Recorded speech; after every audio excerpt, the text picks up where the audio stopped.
Hey, everyone. Hello. We miss you so much. We're on break for the month of June, but guess what? This whole month, we're putting out some of our bonus episodes from Patreon. Some of our favorite bonus episodes. That's right. And this one is a doozy.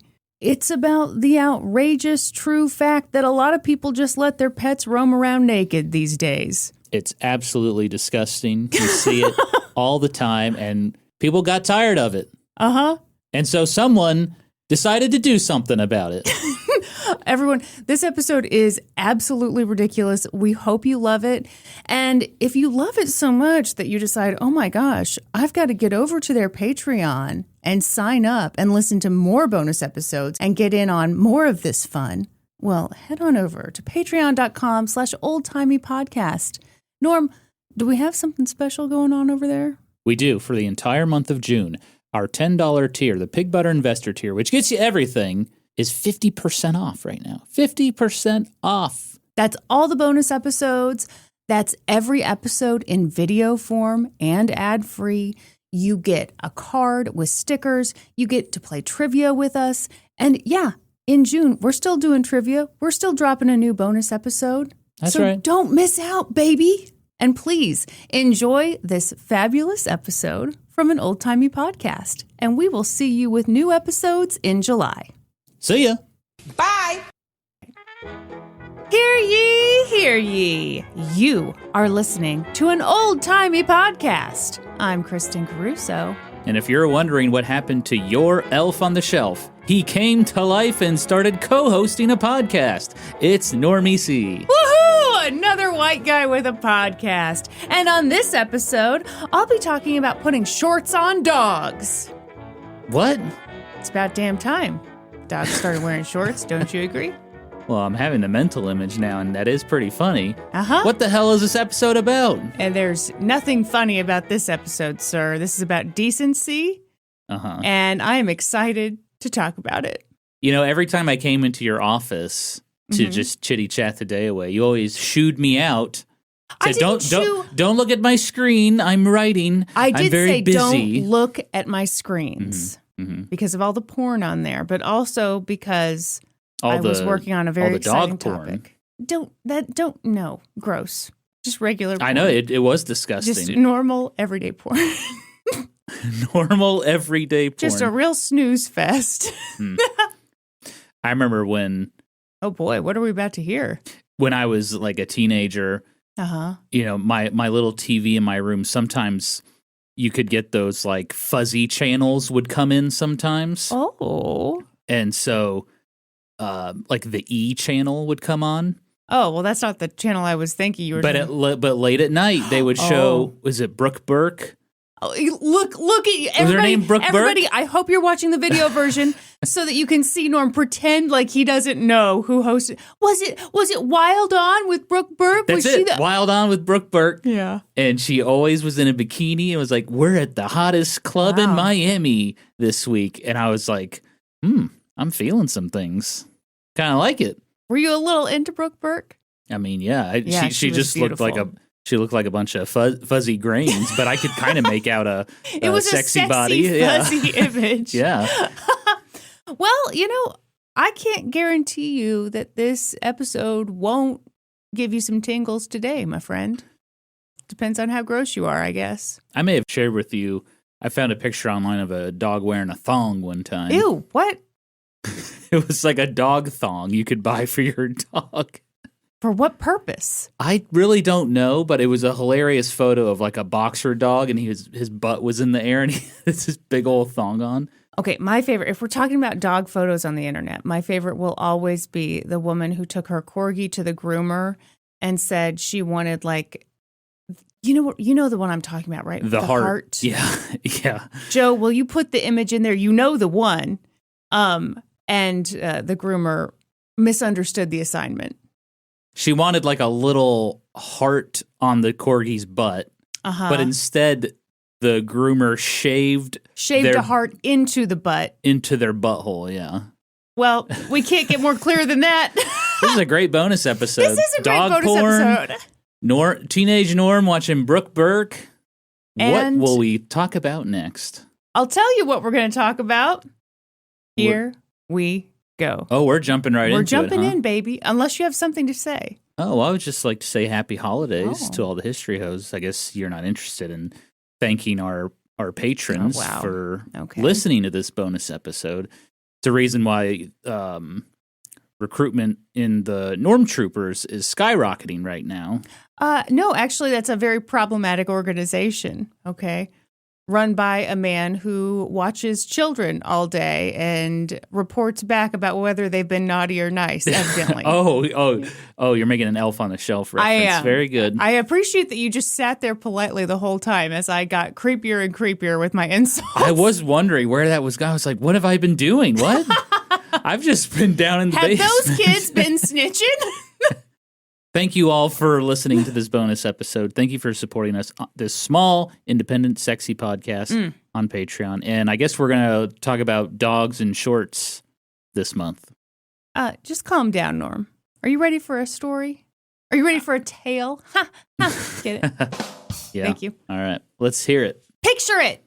Texas, 1959.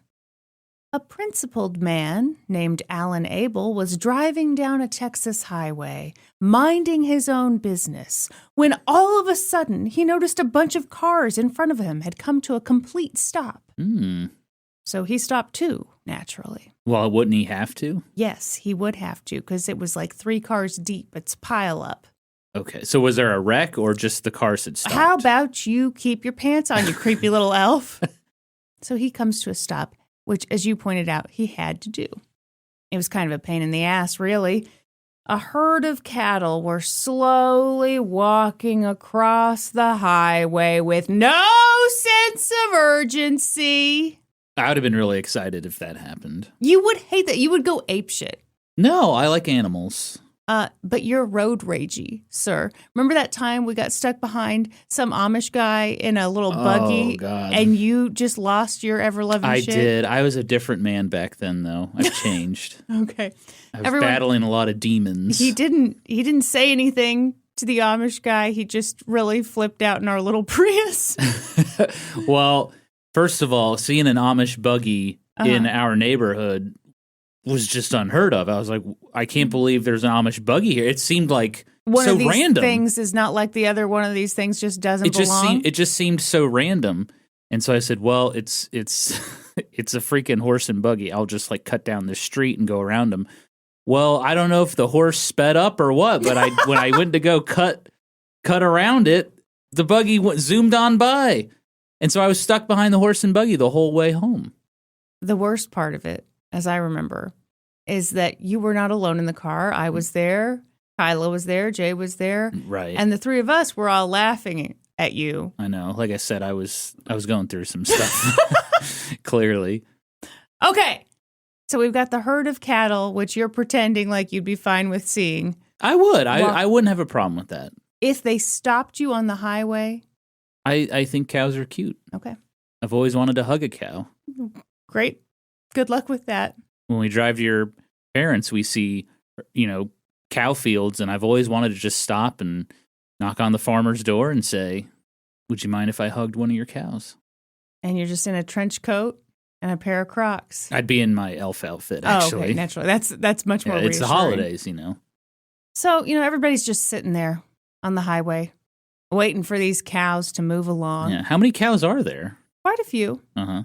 But then, oh my God, the unthinkable happened right there in front of God and everybody. A bull and a cow started having sex. Oh, really? In the middle of the highway, in the middle of the afternoon. Sexy times. Exactly. Thank you, Dad.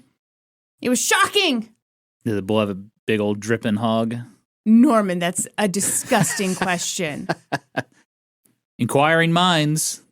What was a person to do, I ask you? Were they doing it in the middle of the road? Yes! That's yes! great. Well, enjoy the show, folks. Brrr. Norm, what would you do if you saw this? I'd probably laugh. What if it took a while? Would you just be what laughing the whole time? I'm not going to laugh the whole time. Eventually, I'd get bored. I'm like, okay, I need to go now. This is the worst porn ever. This is so boring. There's no storyline. Yeah. It's taking forever to finish. Norm. He's taking forever to finish. Some people were just shocked. This porn is bull semen. Bullshit. Oh, great. I don't know. Yeah. That's not a good joke. Joe, cut that joke. Joe, please leave it in. It's brilliant. That's bad. Some people gasped. Because of the dripping hog. Some people averted their eyes. Oh, no. They're prudes. Some people giggled because they're immature. Like me. Some looked even harder. Curious. Poor Alan was appalled. The way he saw it, people aren't allowed to just start doing the horizontal mambo in the middle of the highway, so why should animals? They're animals. They don't know. Aren't we all animals in a way? There's a difference between humans. Someone needed to stop them. This is reminding me of on The Simpsons when there was a deer crossing sign. And the deers were walking across the road, and the guy driving the car was like, wow, look at that. How do they know to cross right there? Oh, that's cute. I do like that joke. It was almost as good as your bull semen joke, which we're definitely keeping in. So what does this guy want to do? Why is he all upset about animals making sweet, passionate love on the road? Norm, the way Alan saw it, someone needed to stop these animals. Someone needed to create some rules. We're living in a society here. They're animals. So he went home and he wrote a letter to the Saturday Evening Post, hoping to have it published. The letter was about the indecency of animals and how really maybe we needed to raise the bar a little bit, okay? Maybe animals needed to start wearing clothing. Okay, this guy's trolling. Alan thought that this was a great idea. No. Put clothes on the animals, problem solved. Bing, bang, boom, boop, boop, boop. He's trolling. Alan's idea just made sense. After all, how can you explain to your 4-year-old why mommy and daddy are clothed? Meanwhile, Rufus the dog is buck-ass naked. You can't explain it. It doesn't make sense. I can't. The only way to make it make sense is to put clothes on Rufus. Don't you agree? Or we all just get naked too. Well, then we'd all be having sex in the middle of the highway. It'd be chaos. No one would get anywhere. Everyone would be too turned on. Oh. Everyone banging in the streets? They'll be singing and swaying and record playing, banging in the streets. Alan waited to hear back from the Saturday Evening Post. And when he did, he was really disappointed by the response. Yeah, what did they think of this idea? Which I think he's messing with them, but what did they say? Well, first of all, you should know that not only did they reject the submission, but the editor who read Alan's piece thought that it was so stupid that he included a little note basically mocking Alan for his suggestion that we put clothing on animals. So rude. It's rude. I mean, it's bad enough you get a rejection. Yeah. Then you get a mean little Post-it. That does sting. It's a little personal at that point. But here's the thing, Norm. Alan's idea wasn't that outside the box. I mean, I guess not. Like, people put clothes on their dogs and stuff. Little outfits. Well, yeah, to keep them warm in the winter. Or for cuteness, not because, like... Because of indecency? Well, yeah. And I really don't see dogs with, like, pants on. No. I would say you never see that ever. Nice pair of Calvin Klein jeans. Or, I mean, yeah, you're right. Only the best for our dogs. Well, and that'd be so... Like, when you have to take him out to use the bathroom, is there, like, a little poo hole? And how would this even work? Norm, do you know how anything works? If there's a hole for the poo, then that's also a sex hole. So you've just created a problem right there. The problem's right back? Yes. Well, then you can't put shorts or pants on the animals. Yes, you can. It's just like you and me. When we have to go poop, do we shit our pants? Maybe occasionally in a bad situation, but for the most part, we take them on and off. But they can't take them off. They don't have thumbs. Well, but as a responsible pet owner, you would be in charge of removing your dog's dear garments God. and then putting them back on. Okay. I still think this guy's fucking with us, but Okay. continue your story. The 50s were kind of a wild time for morality. 'Twas leave it to beaver times. We were having moral panics right and left. Communism? Ah! Rock and roll? Ah! The intermingling of the races? Oh, whoa. It was so scary, it all had to be stopped.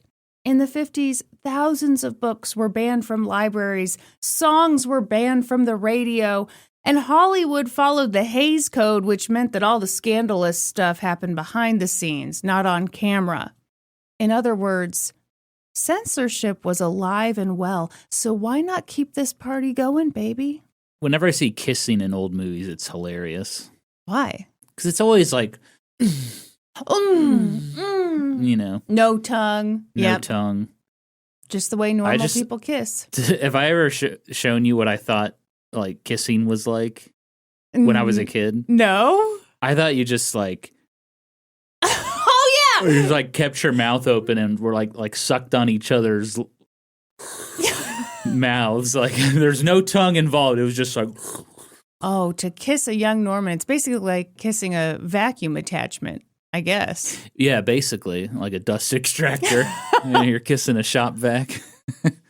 So, censorship was happening. Why not have a little more of it? After all, if a bull is comfortable whipping his dong out on a Texas highway, why not fix him up with a pair of bespoke overalls to keep those Texas roadways clean and pure? Okay, well, it's not a matter of the bull's comfortable doing it. The bull doesn't... Oh, the bull had no problem doing it. The bull doesn't have thoughts like that. The bull is like, I'm ready to have sex. And he mounts the cow and they bang. It doesn't really matter where it is. Norm's seen it happen. Norm, are you ready for the wildest part of this story?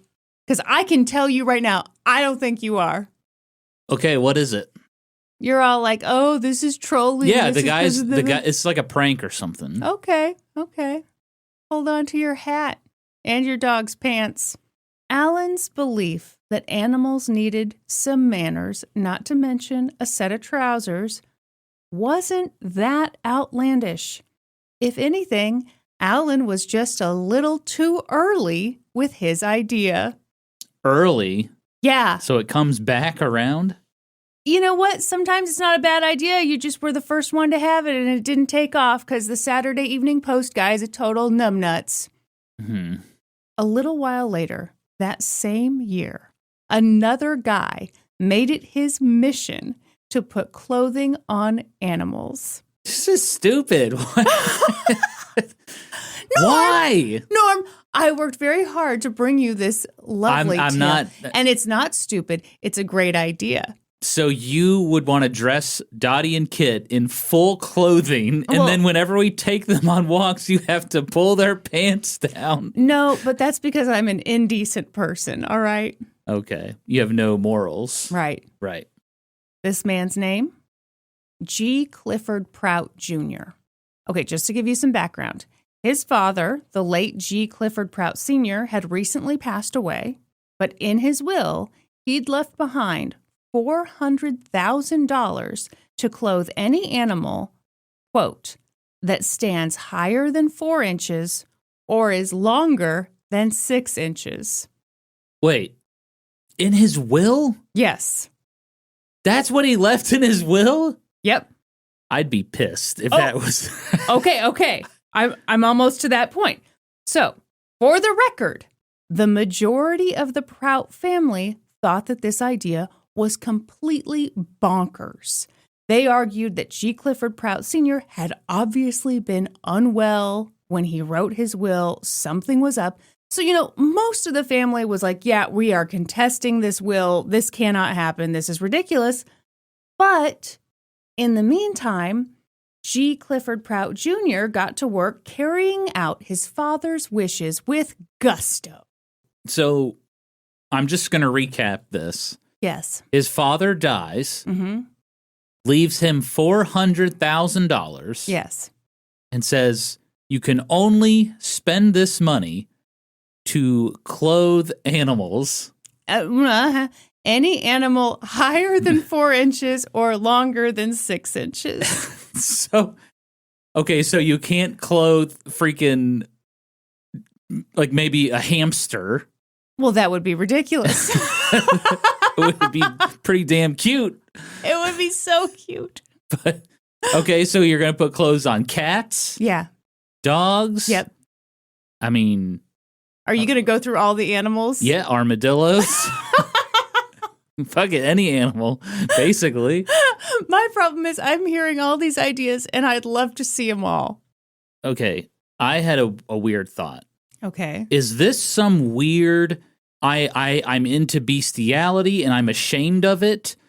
So what you're saying is, it's like every middle school in 2000 when, like, the girl wears the short skirts and she's blamed because the boys are being inappropriate. Is that what's happening? Like, the cat's walking around with its butthole in full view. I can't be held responsible for what I'm about to do. Get that cat some trousers. Exactly. That's what I'm saying. That's a gross thought. G. Clifford Prout Jr. honestly believed that just seeing naked animals, quote, triggers moral deterioration and helps explain why there is so much juvenile delinquency and adult crime. So he's saying that just by seeing a naked animal, you are more likely to commit a crime. Not more likely. You will commit a crime. Like some pussyfooting dude with a naked cat running around outside this recording studio. Talking about you, Norm. No. You wonder about crime these days? Now we know why it's happening. Because we've got naked animals everywhere. And we're seeing them and we're committing crimes. So when I'm presented before the judge after I rob a convenience store, I will say, Your Honor, I went to a dog park earlier that day. What do you think I was going to do? Yeah, look at all the indecency out here, Your Honor. Look at all these naked animals. Of course I robbed the 7-Eleven. And so what if I want to jerk off that dog? Oh, hey, watch it, buddy. Big deal. Lock him up. If he was wearing clothes, I wouldn't have wanted done it. So, he founded the Society for Indecency to Naked Animals, a.k.a. SINA. Wait, Society for the Indecency? Norm, I appreciate how closely you're paying attention. But I don't want to hear any criticism. Like most people, you were confused by this name. It's a bit of an odd name. It sounds like they want animals to be indecent. It does indeed sound like the Society for Indecency to Naked Animals is in favor of indecency to naked animals. Yeah, you're going to get some really upset people joining this club. Maybe it's To Catch a Predator, but for animal stuff. Maybe G. Clifford Prout Jr. is Chris Hansen. Well, if that's where the story is going, great. But I don't think it is. And maybe that dachshund just made a pitcher of tea. Come on in! Come on in, rub my belly. I'm burrowed on the couch under the pillows. So, G. Clifford Prout Jr. wasn't really interested in taking feedback on the name for his brand new national organization. Plus, well, that's stupid. Well, no, hang on. The name had been spelled out in his father's will, so he really couldn't change it. His father fucked up his whole life. Fucked up? No. Here's a bunch of money. His father wanted to do the decent thing. No. Here's a bunch of money, but you can only spend it on fucking dog clothes. Hey. G. Clifford Prout Jr. was pleased with it. Pleased as punch, ready to go. Now, the rest of his family, not so much. They were not impressed. And here is this new society. Oh, and I named it completely wrong. It's the opposite of what I want. He really messed his boy up. You know what, Norm? What? First of all, calm down. Second of all, G. Clifford Prout Jr. was not worried about the things that he could not change. Okay, he could not change the name. But you know what he could do? Why couldn't he change the name? Because it was written in the GD will. What is it, like a freaking commandment or something? I mean, kind of. You can't change it? Instead, I'm going to do all sorts of crazy shit in my will. Because if you can't change it, That makes it even funnier. I just spat. Okay. So instead of worrying about all that BS, he was worried about making a difference. Okay. And he absolutely did. He printed up pamphlets. He went on TV. He wrote catchy songs. I mean, he's got a lot of marketing and PR to do because I guarantee he's getting people joining this society, sending in their disgusting photos of their animals. There is no evidence that that's what was happening. Finally, some more boys I can talk to about this. I've got the sexiest dog ever. Check out these photos I took. Gross. It's the Society for Indecency of Animals, isn't it? Indecency 2 naked animals, Indecency which is actually 2? worse. Oh, yeah. Norm. I've been wanting to bang my dog for years. I mean, come on. That's where this is going. Norm, you seem like you're ready to join Cinna. No, I don't want to join Cinna. Well, you're too late. The organization, tragically, no longer exists. Gee, I wonder why. But if you were to hop into a time machine, beep, boop, beep, boop, boop, boop. There was a million other things I would do with a time machine. Nope, it only goes to one place. It goes to 1959, so you can join Cinna. I would not go back in time to join Cinna. What if I told you that membership was absolutely free? It would have to be. No one's going to pay to join this society. People pay to join all kinds of societies. This is a really stupid one, though. All you have to do to become a member of Cinna, not that you asked, but here we go, is, quote, demonstrate a desire to be decent by clothing your animals, and in some instances, those of your neighbors. So you see your neighbor walking a dog that's naked, you got to intervene. So without your neighbor's consent, you're going to grab their pet and throw clothes on them. I don't think Cinna would advocate for that because that could go wrong real fast. It literally says it in there, your neighbor's animal. you might intervene, you know. Wait before you go on that walk. Kind of a, have you heard about our Lord and Savior Jesus Christ kind of thing. Like, hey, but you whip out a a doggy perk. Hey, have you thought about putting these overalls on your dog? I've got some Oshkosh bagoshes here. Believe it or not, Norm, a few people actually did join Cinna. I mean, yeah, there's always going to be a few yahoos out there. A few? How many people you think joined? This is a national organization? Sure is. So stupid. Might go international in a minute. Who knows? Pitbull would have been a great spokesperson for that, by the way. I'm going to say 10,000. Prepare to be blown away. Oh, my God. We'll get to the membership numbers in a minute. Okay. In the meantime, you should know that the people who did join distributed pamphlets for the organization. In some cases, they even went up to people who had their naked animals out in public and presented them with a summons to appear in front of the executive board of Cinna. Well, they can't enforce that. This is fake. What's summons? Well, it's not fake. It's real. It's a real piece of paper. It's a real piece of paper. There's text on it. Yes, we are in reality. But you make a good point that Cinna has no government affiliation, no actual authority in any real way. So yeah, this summons doesn't mean a lot, but... Okay, wouldn't it be hilarious, though, if the incoming Trump administration resurrected Cinna and crusaded to clothe animals? You know, that'd be, of all the things, yeah, stay busy with that. Yeah, I say we put billions into it. Well, I don't billions know. And billions of dollars into parachute pants for parakeets. Hey, yeah, they take like border wall money and they put it towards jeans for dogs. Towards covering up animals' buttholes. We're all for it. Yeah. It's disgusting.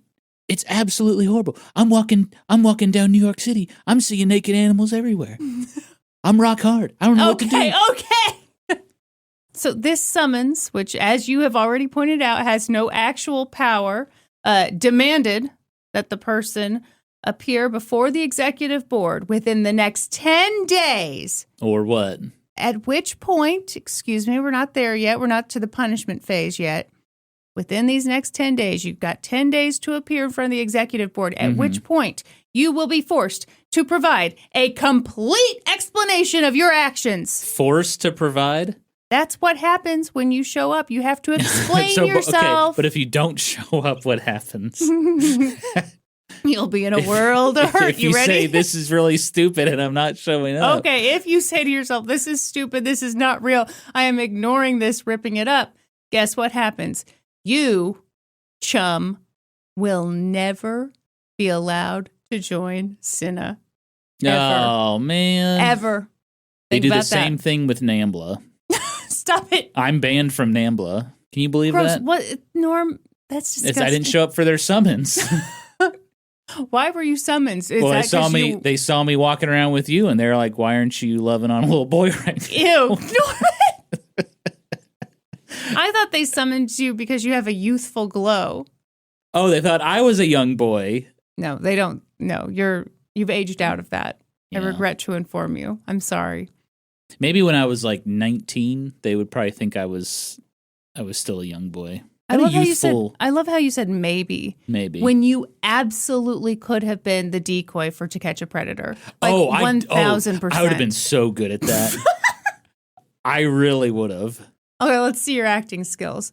Well, I would need practice. I'm just saying, like, You said you'd be so good. Here I am. because of how I look. Okay, I'm a dude. I've got a 6-pack of Twisted Teas. Well, why can't you just be an old cougar who's like looking for a young boy? Cougar. Yeah. Rude. Who's looking for a young boy? Rude.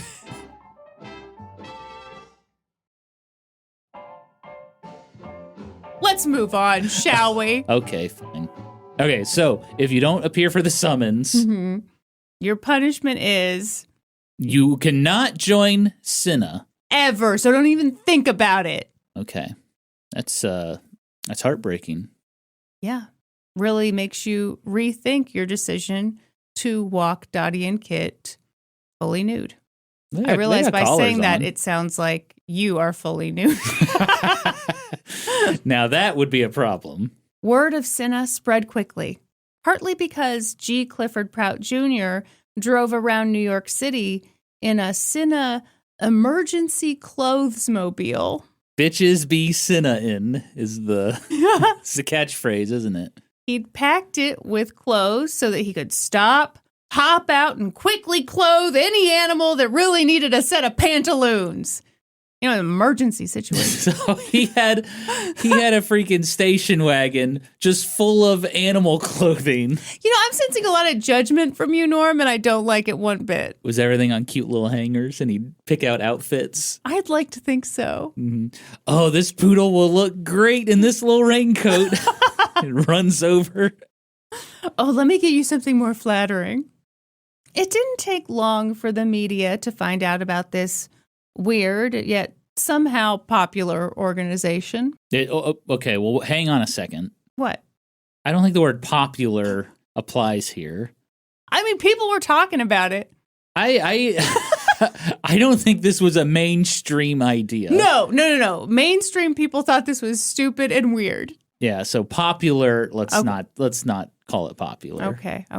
You know what? What's right is not always popular, and that's the case here, because clearly they're in the right. The New York Times wrote about Cinna. Mm-hmm. So did the San Francisco Chronicle, the LA Times. Nearly every major U.S. newspaper wrote about Cinna. Hell, even Playboy magazine wrote about the organization. Hugh Hefner's animal had a little robe on, just like him. A little matching robe. I think you're really missing the point. It can't be a robe because you could just whip that open too easily. This animal's exposing himself. Cinna was everywhere, and it drummed up a big reaction from people. Now, the vast majority of people thought it was pretty dumb. Every time G. Clifford Prout Jr. did a news interview, Cinna headquarters would get flooded with hate mail. Mm-hmm. But, they also got some support, too. I have a question. Okay. The clothes. Yes. Are they making these clothes? Are they just buying kids' clothes and putting them on animals? What's the process here? Well, I'll get into it a little more, but I think they did a nice job of providing patterns to people if they wanted to sew their own clothes. They provided patterns? Yeah. Yeah, so you could do this yourself. Oh, my. Okay. How did that make it worse, Norm? How did that make it worse? It did make it worse for some reason. It just seems, you were totally fine. It just feels a little more unhinged when it's like, here's patterns you can use. But you were totally fine with going to the little boys department of Macy's. Yeah, somehow that seems and being better. like, I'm going to cut a hole for the tail. I'm going to stuff my cat into this little sailor suit. And I don't know. That seems better than making him a sailor suit. I like the idea of you handing over your credit card and being like, it'd be weird if I made this. Tens of thousands of people all over the world joined Cinna. Local chapters popped up all over the United States. In one particularly adorable example, a local Cinna chapter participated in a parade by making a float that looked like a big, cute barnyard filled with very demure, very mindfully dressed animals. Where was this? I don't actually know where this was, but I saw the pictures, and it was cute. Norm, they made a float for a parade? Yeah. With this stupid organization? You know what? Keep talking, buddy, and you will never be allowed to be a member of Cinna ever, no matter how much you beg. Okay, probably if you beg. Please let me join. I'll do anything. I've seen the error of my ways. I can't look at my dog's butthole anymore. Please let me join. Sometimes the members of Cinna marched. In fact, they had a marching song. Oh, no. Please tell me you don't. What? Do you have the song? I'm afraid I do. Oh, and it is baby. called Wings of Decency. And I suggest you listen carefully so you learn something. Wings of Decency? Wings of Decency. Was the march led by a pigeon in a tuxedo? Here we go. High on the wings of Cinna, we fight for the future now. Let's clothe every pet and animal, whether dog, cat, horse, or cow. G. Clifford Prout, our president, he works for you and me. So clothe all your pets and join the march for worldwide decency. Woo! That was to the tune of the Marines. Oh. Marching song. Well. Fit very well. Thank you. Did the song win you over? Or are you still a big grump? No, it didn't win me over. Years passed. And the organization grew. But the general public still found the idea really odd. It's weird. For example, Newsday published an article about Cinna under the incredible headline, Decency Counts! Is your animal still in the raw? Ooh. I must say that after reading the article, I fear that the good folks at Newsday were poking fun at Cinna. Probably. The article included an illustration of a very irritated cat wearing a pair of what appeared to be polka dot joggers. Do we have a visual of this? Oh, yeah, I can send Joe the visual. Oh, excellent. Next to that, they had an illustration of a dog wearing striped boxer shorts. And at the top of the page, Norm, I don't mean to disturb you, but this is where they included a sewing pattern that readers could follow if they wanted to do the decent thing and make a nice pair of shorts for their horse or dog. This is so weird. Are you making this up? Making it up? No, I. There's a reason why I kept telling you, do not look at my screen, unless that was all part of an elaborate hoax on you. Elaborate hoax? Yeah, that's what I feel like. I feel like I'm being tricked right now. I can't believe this is real. Are you sure this is not a huge prank or a huge troll or... I don't know. Let's find out, shall we? The news articles were really something, but nothing quite compared to G. Clifford Prout Jr.'s TV appearances. He went on countless news shows and shared his deeply stupid beliefs with oftentimes stunned news anchors. Nevertheless, he bravely warned parents that taking your kids to the zoo is basically the same as taking them to a peep show. That's a burlesque show. In the monkey cage burlesque show. Zookeepers were really pissed off when he said that.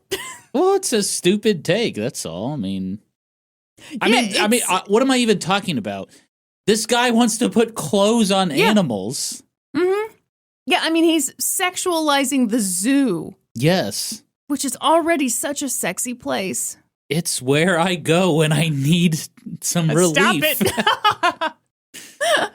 He oftentimes appeared on TV with a photo of a horse wearing a pair of Bermuda shorts. This can't be real. No, this guy is trolling. The Alan Abel guy may not have been, but this guy is. What makes you say that? It's just too bizarre. This is too weird. He's going on TV. He's getting news articles. He's just doing this for attention. He doesn't actually believe these things, right? And you think that the whole thing about his father's will was made up.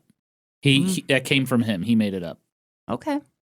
I'm going to continue. Or his father's trolling him and he actually didn't know. His father is like, oh my God, my son's an idiot. Yeah, well, I'm going to wait till you see what I'm about to do to him for the rest of his life. So yeah, he went on TV with a photo of a horse wearing Bermuda shorts, which you say sounds like an ultimate troll. Now, what are Bermuda shorts exactly? Can I Google that real quick? Sure. They're kind of... Bermuda shorts. They're like the knee length, a classy short, really. Oh. Were they plaid or they were straight color? Well, every image I saw was in black and white, so I don't know. Yeah. But I can tell you the horse looked quite fetching. I bet the horse was looking very sexy. Calm down. This is why I need to join Cinna. Evidently. Mm-hmm. You know what? Cinna leadership actually argued that dogs behave better when they are wearing shorts. Shut up. No.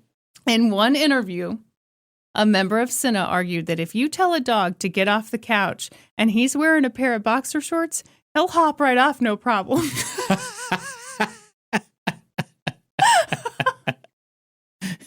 Oh, my apologies. Hey, he's not going to talk. Okay, that's ridiculous. If you'd like specifics, what? Okay, how does Cinna deal with... Okay, this is something I just thought of. I'm sorry, this is where my mind's going. What? You know, sometimes it's more attractive or like there's like a teasing element to clothing. Like women can wear sexy clothing, you know. So can men. Look at that sweater you're rocking. Right. We're all turned on, sure. Mm-hmm. So how does Cinna... like reconcile with that like, oh, what if my dog's wearing like lingerie or you don't give your dog lingerie wearing a sexy bra or you don't give your dog or cat I'm just saying it's a slippery slope, Kristin. No, it's not. You give them pants. Now they need underwear and then it leads to lingerie. No, there was no discussion of that whatsoever. It's all about getting, a half slip on a cow, getting a burlap sack dress on a deer, whatever it takes. It's going to lead down a road of like bikinis on snakes, okay? We've got to get these snakes in bikinis. Those snakes are really naked, okay? Yeah. Sexy bikinis on snakes. People are going to panic. An article in the Harvard Crimson reported that within just a few years... Harvard? What? Sorry, the Harvard article. Is this like, was Harvard covering this as it was happening? Yes. Dear God. Wait, where's the line for you? Because the New York Times covered this, San Francisco Chronicle, LA Times. I don't know. Harvard's and now you're upset that the Harvard Crimson, the student newspaper, is covering it? There's some prestige there. Harvard's like the Harvard of Boston, The Harvard of Cambridge, even, some say. Oh, is it in Boston or Cambridge? Cambridge. Oh, my bad. Boy. But no, I mean, this was news. This was an organization with some wacky ideas. Why not write about it? I still think they're trolling, but... They reported that within just a few years of its founding, the organization had 40,000 members. That is... 40,000 39,000 That is members. 39,000 too many. I can expect maybe 1,000 people joining. They were becoming a very powerful organization, Norm. At one point, Cine members even picketed the White House to protest the fact that JFK and Jackie O had nude horses. Did they have a logo? They did, and we will get to it in a moment. Oh, my God. This is incredible. They shouted catchy slogans like, "Decency today means morality tomorrow." And my personal favorite, "A nude horse is a rude horse." Oh, that is good. One of the big early wins for Cine was G. Clifford Prout Jr.'s appearance on The Today Show. What? What year? The 60s? I think this was 59, maybe early 60s. I didn't know the Today Show was on back then. Yeah. Man. Matt Lauer had just gotten into his antics. We're not going to talk about Matt Lauer on this show. We're only talking about dogs' buttholes. Mm-hmm. We talk about, decent things. Oh. Matt Lauer was not decent. True. In that TV appearance, he argued that naked animals are, quote, destroying the moral integrity of our great nation. Mm. And, when I think about what goes on in this house, that explains it. The animals have destroyed all of our moral integrity here.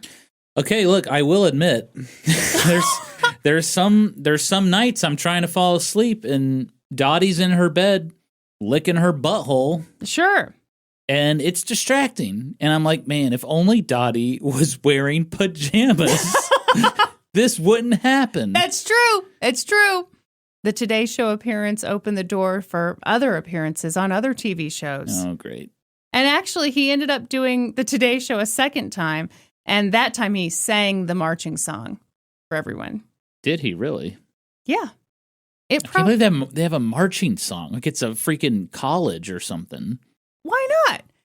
Norm, I think it's so weird that you're like, oh, it's so strange that this organization has an emergency clothes-mobile where they screech, stop, and stop a dog. But, the marching song's too far. I think it's all weird, okay? Okay. This whole thing is weird, and I still think it's made up. Okay. It probably won't surprise you that Alan Abel was a huge fan of what G. Clifford Prout Jr. was doing. Yes, the man with the cow, he saw the bull banging the cow, and he was on the horrified. Texas highway. Mm-hmm. Yeah. Alan was eager to be part of the organization, and he quickly rose through the ranks to become vice president of Cine. Congratulations, Alan. Proud of you. Great job. You are willing and able. In that role, he did interviews with the media, and he did great because even when people made fun of him or laughed in his face, Alan clung to the Cine talking points. In one interview, Alan tried to reframe nude animals as a safety risk. What? He said that a lot of car accidents occur because people... Excuse me, please listen, okay? Maybe you'll learn something. He said that a lot of car accidents occur because people are driving down the road, minding their own business. They see a naked horse or maybe a naked cow. No, they don't. They get so distracted and then boom, drive right into a tree. No, you know what would be fucking distracting? If I was driving down the road and I saw a fully clothed cow. If I saw a cow with Old Navy jeans on and a freaking hoodie. Hey, the cow doesn't need a hoodie. That's unnecessary. I would crash my fucking car if I saw that. In fact, Alan said that Cine believed that these car accidents were such a big problem that they had declared the Jersey Turnpike a moral disaster. Shut up. What? Norm, I had the great privilege and honor of listening to a recording of a speech that Alan gave to potential Cine members. Okay. I must say that the audience was not particularly kind to Alan. They laughed throughout his speech. I mean, yeah. But nevertheless, he persisted. I'd like to. Is that where we get that phrase from? That's where we get it from Wow. this moment right here. It's incredible. What a brave man putting clothes on animals. No one wanted to do it until he stepped up. That's right. He should be on Mount Rushmore. Let's start the movement to get him up there. Mm-hmm. Why not? I'd like to read some highlights from that speech right now. Okay, so for starters, Alan began. What's with your face right now? I just can't get over the whole. It's distracting to drive your car and see naked animals. No one. Yeah, you crash into a tree every time. It's a safety issue. Yeah, my car is just. It's broken all the time because a squirrel darts across the road. I'm like, dear God, that squirrel is naked. Put a bikini on that thing. So Alan began his speech by talking a little bit about the history of Cinna and how the Prout family actually had a long history of putting clothing on animals. Really? He said, quote, G. Clifford Prout Jr. is president of Cinna. His ancestors can be traced back to the 12th century. The entire Prout dynasty had clothed horses that went into battle. Like full armor?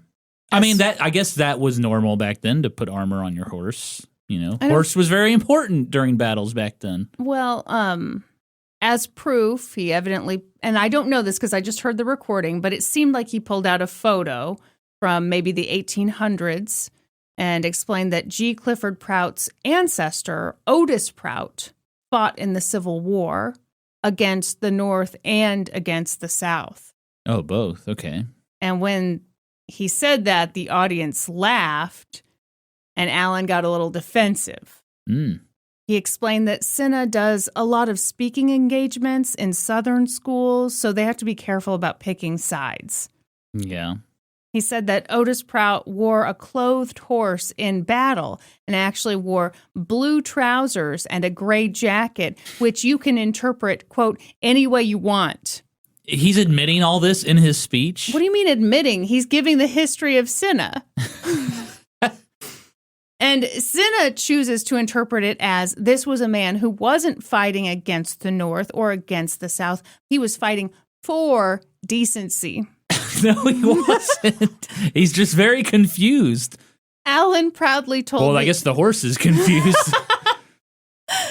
Alan proudly told the audience that Otis Prout was so honorable that he once slapped General Ulysses S. Grant in the face for drinking during the Battle of Gettysburg and lived to tell about it. Okay. There's What? a few problems with that What? story. Norm, if you actually me, I will not like it. I'm going to actually. Ulysses. Otis Prout, he saw General Ulysses S. Grant at the Battle of Gettysburg. Grant wasn't drinking at away. Gettysburg. He was drinking margaritas, and Otis Prout said, buddy. Grant was not at Gettysburg. Well, obviously he was, He because he was got laying slapped. siege to Vicksburg at the time in the Laying West. seed in Vicksburg. Siege. Put Siege. some pants on that man. For He's decency. a human. He had pants. Now his little pet raccoon, yes. He had a pet raccoon? I don't know. Oh, okay. Well, now you're just making stories up, which I don't appreciate. Okay. Alan went on to say that Otis Prout had delayed Pickett's charge of Cemetery Ridge for 2 full hours because he was trying to get everybody to put clothes on their horses. This is so stupid. Isn't it incredible to learn new facts about history? Like you I didn't never know knew you didn't this. know any of this. Some And real he's not gaps. trolling. Some real gaps in your education. Tell me right now, is this man trolling? I will not tell you a GD thing. I think he's trolling. Okay. In the midst of the cruel laughter from the studio audience, Alan sadly reported that it wasn't a very successful charge and Mr. Prout was almost trampled to death, but you don't read about that in the history books. Isn't it amazing what people leave out of history? Like these amazing tales. It's incredible that he is selling this story. What do you mean selling this story? That like he's using it to recruit people to join Cinna. Okay, but you This make it completely sound made so, up story. You make it sound so bad. It's a free organization to join. He's not after anyone's money. He's just telling a history tale, which is, basically what we do. We're just telling these history tales. This is just like hunting Hitler. Would you like to hear the sad end to Otis Prout's service in the Civil War? You might fetch a hanky if you need one. What, did he see a group of horses and he passed out and hit his head on a rock? Otis Prout walked into Colonel Mosley's camp when they were celebrating one of their victories. And Otis, he stood up on a barrel and declared, "Give me decency or give me death." Okay. And they shot him. Well, that's hilarious, actually. Wow. They shot him. I am sick of this fucking guy talking about clothes on the horses. Just shoot him. Well, that is the danger when you say, "Give me something" or "give me death." It's all about, you might get the death. It's about standing up for what you believe in. That's right. That's what it's all about. A fully clothed horse. Mm-hmm. When it came time for Alan to talk about the type of person who joined Cinna, he once again got a little defensive, okay? He explained that they had an in-depth emotional stability test that, quote, weeds out the crackpots and other undesirables. Okay. They don't want the weirdos. I get it. Okay, what's the test? Then, before we get there, he went on this highly unnecessary tangent about how they get a lot of strange people trying to join Cinna. Maybe it was the name problem. He referred to those folks as thrill seekers who just want to belong to something but can't get into anything. It's the hottest club in the nation. I gotta get in. When he called them thrill seekers, the audience just cracked up. Well, okay. Well, based on the name of your society, thrill seekers could apply here. I'm looking to get nasty with some animals. Okay. It's called the Society for Indecency to Animals. Naked animals, specifically, which is somehow way worse. Yeah. The animal better be naked when I get there. He explained that, when they get those weirdos who are just trying to join, they're just the thrill seekers. They just try to send them down to the Salvation Army, say, join up there. We don't want any part of you. Yeah. Yeah, we only want the high society people, the classiest people. Yeah. Alan also took the time to complain that a lot of people try to sign up to become a member of Cinna, but they don't put their name on the application, and you have to put your name down, if you want to be a member of Cinna. Then he explained to the laughing crowd that as part of the application process, people have to answer a few basic questions. Okay, let's see. Do you have these questions? Yes, I do. All right. Questions were, when were you first aware of naked animals? Also, just the term naked animal is bizarre to me because it implies that there are clothed animals. As there should be. Also, what was your reaction when you first saw the naked animal? Nothing. Were you surprised? No. Frightened? Pleased? Curious? Pleased. Excited? Or? Horny. Okay, that or space, that's where you can fill in. You could write whatever you wanted. Right. You could have written, when I first saw a naked animal, I was horny. Another question. What type of animal did you see? Did you tell anyone? If so, whom? What did they say? Also, do you like animals? Do animals like you? Can you sing the Star-Spangled Banner a cappella? Okay, yeah, this is a prank. These were all relevant questions, and they were all part of the Cinna membership application. Now, Norm, if we're looking for the most disrespectful part of this whole speech, we'd have the best bet finding it in the question and answer portion. Why are you looking at me like you've gone evil? I'm just waiting for the big reveal when this is all a big joke. Well, you've been talking a lot about trolls. Yeah. You're about to hear from some trolls. Okay. This is when they came out of their bridges, okay? I'd be messing with these people so much. Absolutely. If I was at this little... Okay. This is a good thing. Let's say you're in the audience. Yeah. And it's question and answer time. What question do you ask this guy?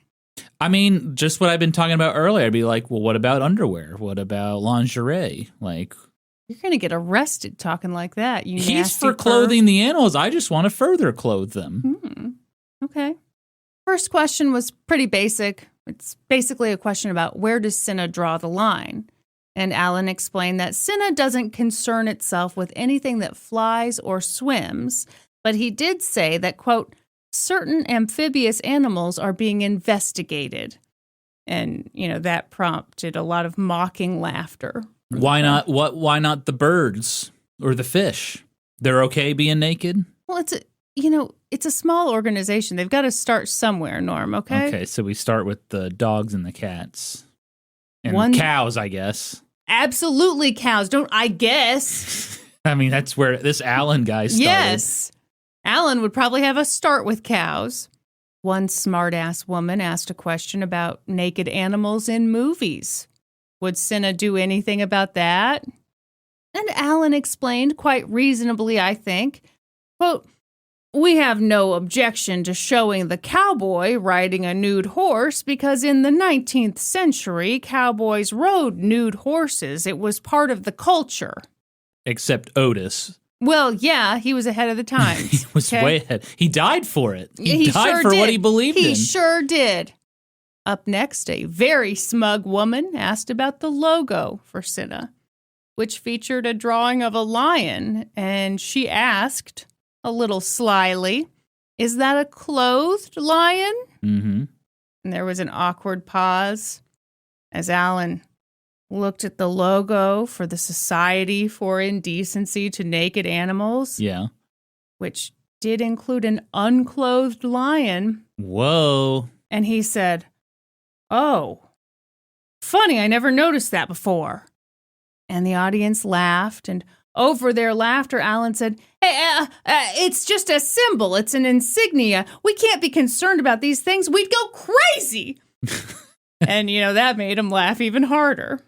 I wonder if Cinna influenced Dare, because the Dare lion has clothes on. No, just a shirt. Well, okay, so they're talking, they want pants, too. Well, the Dare lion, I think there's a version of him with jeans on, too. Probably created by Cinna. Yeah, here's one with him with, this might be sexy fan art. Oh, my. Oh, yep. Yep, this is... Norm, get off that website. This is furry fan art of the Dare gross. lion. Oh, no thanks. Oh, no. Okay, I'm clicking off of that. Okay. Here's the Dare lion with a Blue Lives Matter logo behind him. That's kind of cool. Oh, great. I might get that shirt. Yeah. Anyway... Okay, yeah, Dare Lion, no pants. But hey, they're halfway there. He's got a shirt on.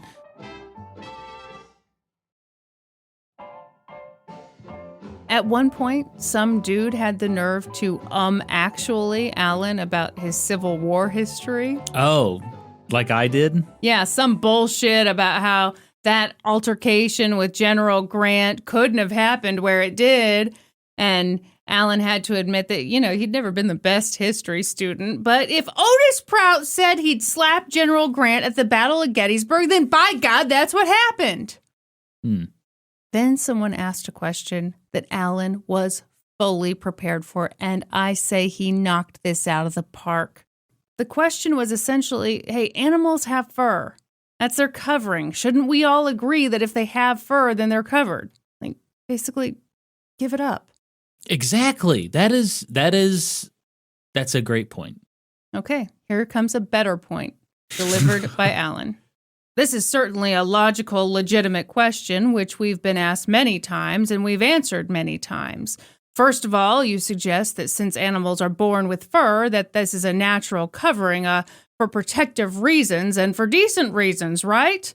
But I challenge you. You know there are people who are covered with hair. Now, I've seen them in circuses. You have too. But there are lots of people who aren't in circuses who are covered with hair. Now, can you imagine one of those hairy covered persons walking down Market Street with just his hair, and a policeman comes up to him and says, "Pardon me, sir, but you know you're just walking around without clothes on." And he says, "Oh, no, I have hair. Look, you know, nothing indecent about me." How long do you think he'd walk on Market Street? Now, that's something for you to think about. Excellent point, Alan. No notes. I don't know whether... All those freaks at the circus with their hair. I don't know whether Alan's speech actually garnered any new members, but I'm guessing by all the laughter and the rude questions that it didn't. But that didn't stop Cinna. They kept going. In another interview, a member of Cinna proudly announced that they had a lab in New Jersey that did nothing but take clothes on and off cows all day long. No, okay. They also said that would be a fun job, but no, fun! it's I think not that'd be real. Dangerous as hell. Like I said, for some reason I want to hug a cow. I think, and then that would let me hug a cow every day. I get to put clothes on it every day. Sure. A lab in New Jersey. This $400,000 is going a long way. Well, a lot of people are donating. Are you serious? People are donating money to this organization? I am very serious. Oh, God. Okay. They also said that their very well-funded organization, sorry to rub that in, Norm, made a habit of flying planes over pastures and dropping down animal clothes for the farmers to put on their cows. Operation Dumbo Drop. Undoubtedly. Oh, my God. Undoubtedly. Cinna's biggest news appearance was when Cinna president G. Clifford Prout Jr. appeared on the CBS Evening News with Walter Cronkite. Oh, dear God. As far as serious news shows went, this is it. This was it. Yeah. Walter Cronkite was the anchorman for CBS Evening News for 19 years. He was universally respected. Opinion polls from that time earned him the nickname the most trusted man in America. And now he's interviewing the president of Cinna. Yep, the man who won Peabody Awards, Emmys, the Presidential Medal of Freedom. Born in St. Joseph, Missouri. Did you know that? Oh, I didn't know that. The CBS Evening News with Walter Cronkite was America's most watched news show. Landing an interview with Walter Cronkite was a really big deal for Cinna. And for that interview with the Walter Cronkite, G. Clifford Prout spread the good word about covering up pussies, and by that I mean cat vaginas. And he even busted out a ukulele and sang the Cinna marching song. It was quite a news segment. This has to be a prank. I am waiting for the big reveal. Norm. What? This news segment. This was when Icarus flew too close to the sun. Yep. Because as G. Clifford Prout Jr. strummed away, a member of the CBS News crew was looking at him and looking at him and looking at him. Did he look familiar? He did. He was some sort of comedian, wasn't he? Some sort of funny guy. Think you're funny, buddy? Putting clothes on my cat? By this point, Cinna had been around for several years. This thing lasted years. It was nationally known, and although most people thought G. Clifford Prout Jr. was a nut, they also thought he was sincere. And that's why he was on all those news shows. Because everybody thought we were laughing at him. Mm-hmm. And we were laughing at Alan. But that day, a member of the news crew was like, hang on a second. Do I know that guy? I know that guy. His name's not G. Clifford Prout Jr. Not long after the news segment wrapped up, the crew member went up to Mr. Prout and was like, Buck? Buck Henry? Is that you? Who's Buck Henry?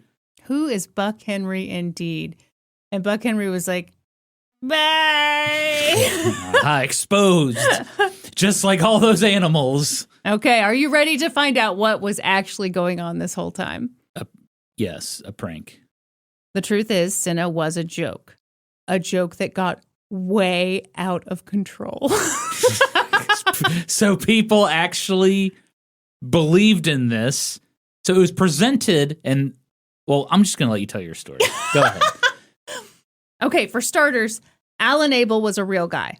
And he really did drive down a Texas highway one afternoon and come to a complete stop because a bull and a cow were banging. Mm-hmm. And the truth is that he was amused by the way that everyone who had pulled over reacted to this simple act of nature.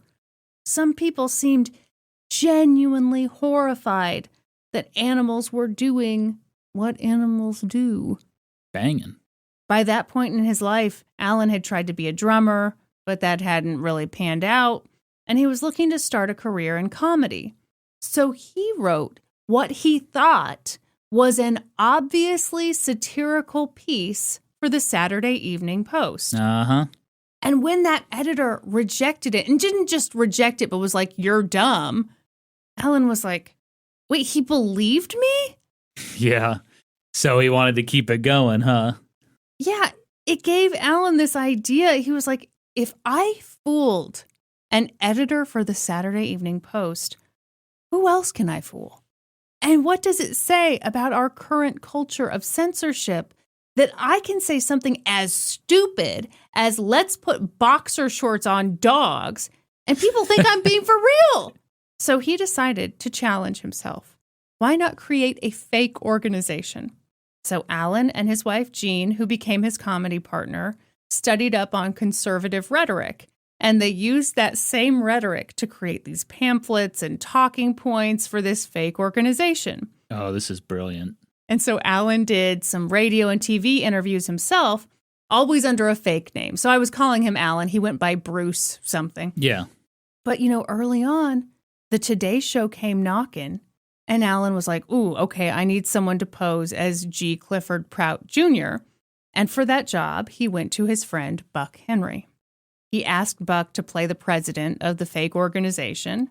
And Buck was amazing. He was a natural performer and was just perfect at saying ridiculous things with a completely straight face. So Alan made up the G. Clifford Prout story with the will and all that. Yes. Okay.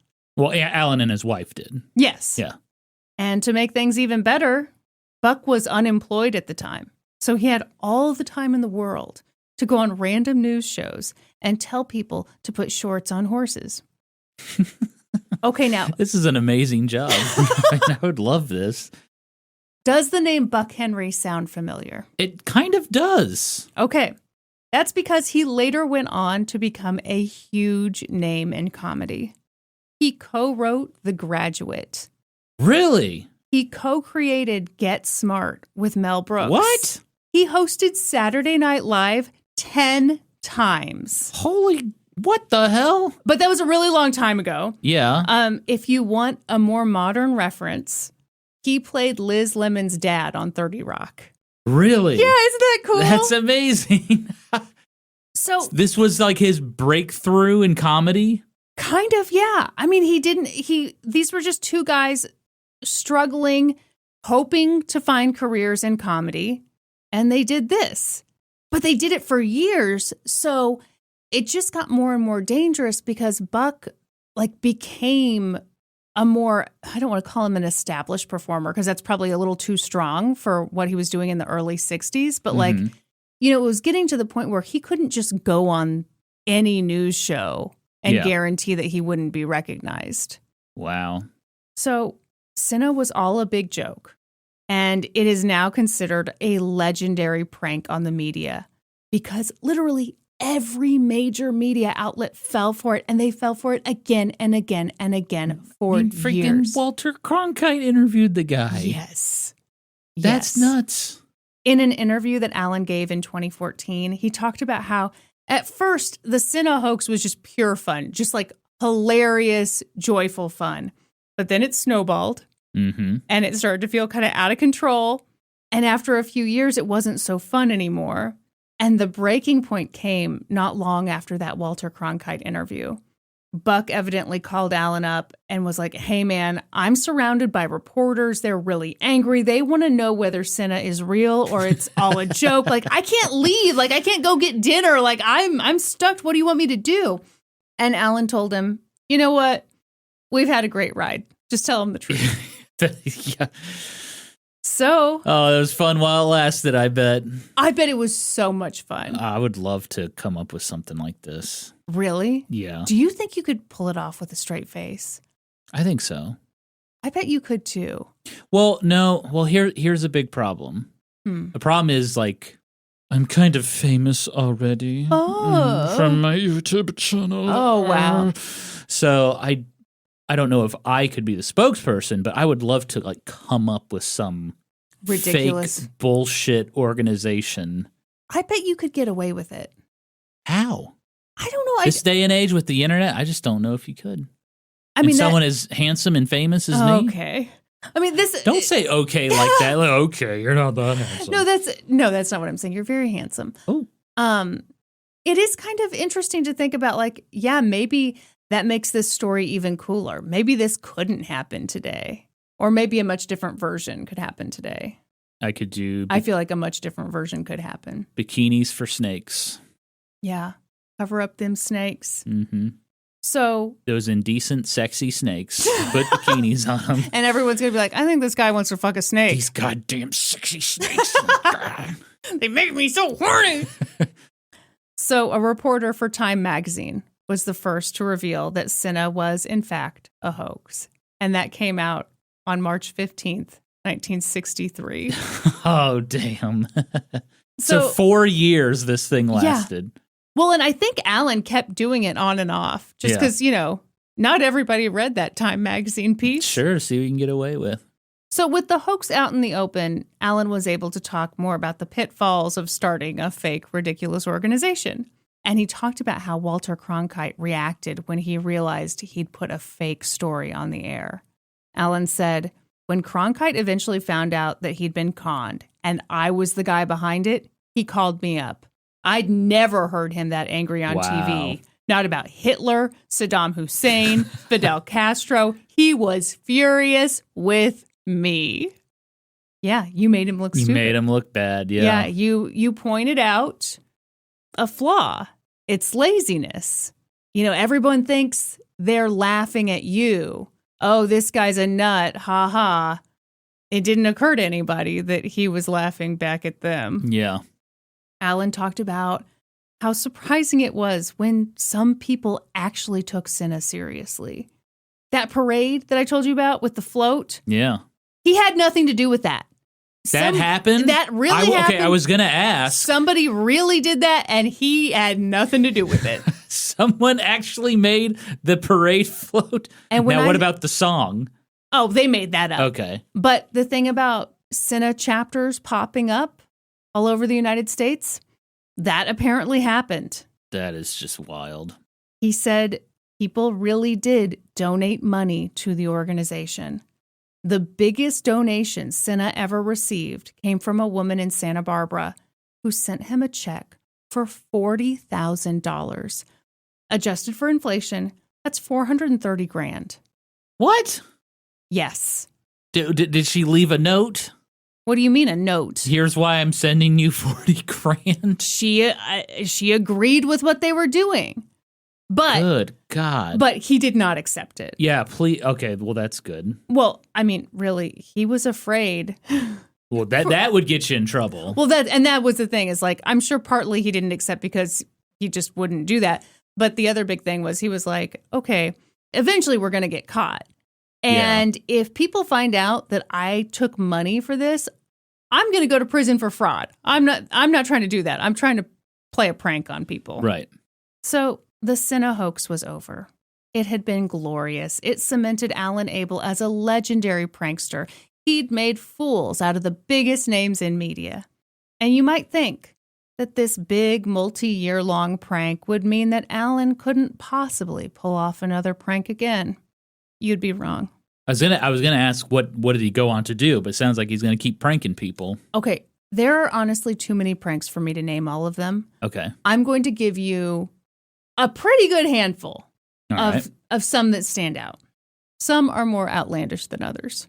Okay, for example, in the 70s, if a journalist wanted to do an outrage piece about the economy and entitled people and all that, well, they were thrilled to discover that a man named Omar Rockford ran his very own school for beggars. Omar's School for Beggars. What? That's right. This totally real man ran a school where he taught people how to get money from strangers. He advocated for smarmy tactics like smearing ketchup on your arm and acting like you've been injured. Mm-hmm. And it's the perfect thing because no one's going to taste it. That's what he said. No one's going to lick your arm. I mean, it's a good point. He talked at like a breakneck clip, almost as if he was on drugs, maybe. It was all so wrong and so outrageous. And yes, Omar was willing to be interviewed on camera, provided that he be allowed to wear, what can only be described as like a KKK hood, but it's black and it doesn't really have a point. Mm-hmm. He did a lot of interviews before Omar's School for Beggars was exposed as a hoax. I mean, you can just picture this, right? These news anchors being like, well, wait a minute. How? Everyone's so outraged. Yeah. With this ridiculous. School for beggars. Yeah. And he invited the media to come watch one of his classes. He just had like actors and friends in there. Man. This is a very like chop and steel-esque. Yes. No wonder you're doing this. I love this. Yeah. Some of Alan's biggest hoaxes were the ones he pulled off with his wife, Jean. Together, they launched a presidential campaign for Jetta Braunstein. Jetta Braunstein ran for president in 1964, 1968, and 1972. Who's Jetta Braunstein? Oh, I'm glad you asked. Is this a made-up person? What? How dare you? She was a Jewish housewife from the Bronx who ran on a platform of instituting national bingo tournaments, putting truth serum in the Senate drinking fountain, and also good idea. Having politicians walk through metal and mental detectors. Oh, yeah. Her campaign slogan, vote for Jetta. Things will get better. It's catchy. Jetta was not real, but she grabbed a ton of headlines. And when news outlets wanted a photo of her, Alan sent them a photo of his real-life mom. And when newspaper reporters wanted to talk to her, Jean would just hop on the phone and do a funny voice. Sure. And if, God forbid, someone called about doing a TV interview, Alan, who claimed to be Jetta Braunstein's campaign manager, would tell the TV station that Jetta couldn't do the interview because she was in bed with swollen ankles. Oh, that's so good. Alan and Jean were a powerful comedic duo. They made a mockumentary called Is There Sex After Death?, which Jean edited. They had a lot of trouble promoting the film, partly because a lot of newspapers at that time wouldn't print the word sex in the newspaper. So literally the title of their movie could not be promoted. Right. So they got a little sneaky. To promote the film, they sent out press releases advertising a sex bowl where couples would have sex in front of a black tie audience, and the audience would judge who'd had the best sex. It would be the Sex Olympics, basically. Can you imagine if that was an Olympic event? Oh my God. Sex. I mean, everybody would tune in. It'd be the most watched program in the history of the Olympics. You know it would. I mean, yeah.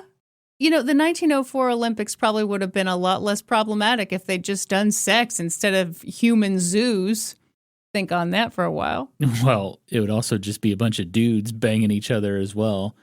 Because remember, there was only 5 women that competed in the 1904 Olympics. You don't think they'd let a few women in for the Sex Olympics, Norm? You're probably right. Okay, all right. If they're doing the Sex Olympics, yeah. So they start advertising for this sex bowl, but they also hired protesters to protest the sex bowl because, it's just too outrageous. Yeah. So they're covering this on all sides. This generated a ton of buzz, and wouldn't you know it, a lot of people wanted to attend the Sex Bowl. The line was around the corner. I bet. The free sex show. And when they got there to witness the Sex Bowl, they, of course, just watched the mockumentary. Oh, I bet there are some angry, horny men in that audience. I mean, there was a lot of nudity in the mockumentary, so they couldn't have been too mad. Yeah. In 1974, Alan and Jean made another mockumentary called The Faking of the President. It was all about Richard Nixon, and, they hired a look-alike and edited real Nixon speeches to make him sound ridiculous. And to get the media interested, they sent out a press release that they knew would get reporters talking. They told journalists, hey, you show up at this place at this time, and we will have a former White House employee present, and he is going to share the missing 18 and a half minutes from the Watergate tapes. Oh. Okay, so, this press conference was packed. Of course it was. Was it just a bunch of, toilet noises for 18 minutes? They waited with bated breath, only for Alan to show up wearing that stupid black hood over his head. Oh, no. And he went to play the tape for all the reporters. And holy shit, nothing happened. And he was like, oh my God, those 18 and a half minutes are missing from my tape too. Oh, guess I wasted your time. And then he left. I don't know what happened after that. He just got their attention and wasted their time. Man, this guy, so he just became a professional prankster. But how do you make money off this? Oh, that's a good question. We'll get to it. All right. Another time, Alan wrapped his head in bandages, put on a suit and a pair of gloves, called a press conference, and claimed to be Howard Hughes. Oh, boy. At that point, Howard Hughes was known to be very eccentric and reclusive. Afraid of germs. Yeah.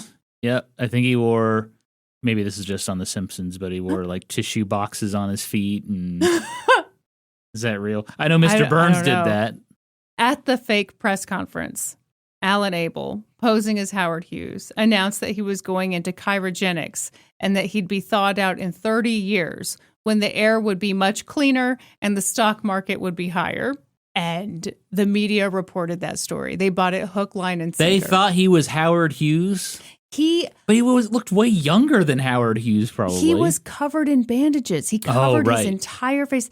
These were elaborate pranks. Yeah. So that even journalists who were doing kind of the basic fact checking, he would usually have a few things covered. Alan had a lot of fun at the expense of traditional news media. But he also had a lot of fun with talk shows because he thought talk shows were really frickin' stupid. So he decided to make them more stupid. He went on the Jenny Jones show with a woman he'd hired to play his wife, and he complained that she had glued his penis to his butt while he was sleeping.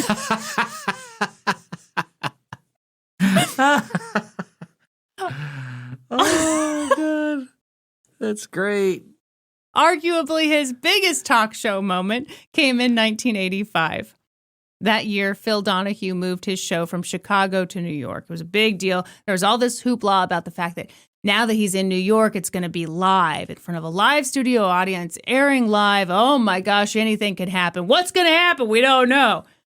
And Alan's just like, this is amazing. I'm going to take advantage of this. So he created a plan.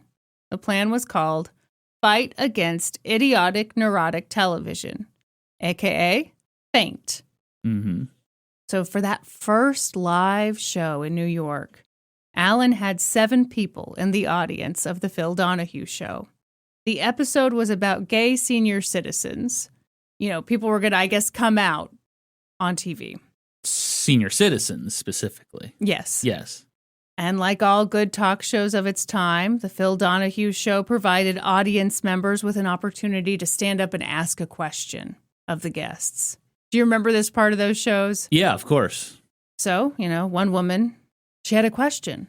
So Phil goes over to her with the microphone, and as soon as he put the microphone in front of her, she, fainted.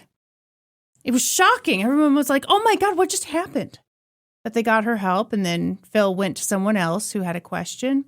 And then they fainted. Oh, so he hired all these people to and be in the another audience? person, and another one bites the dust, and another one down, and another one down, another one faints away. So here's the funny thing. Alan only had 7 actors in the audience that day, but like 12 people fainted in the audience. What? He said it must have been like psychosomatic or like people got... That's bizarre. Isn't that wild?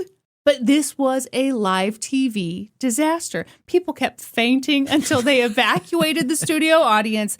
They finished the episode in an empty room and wrapped it up early.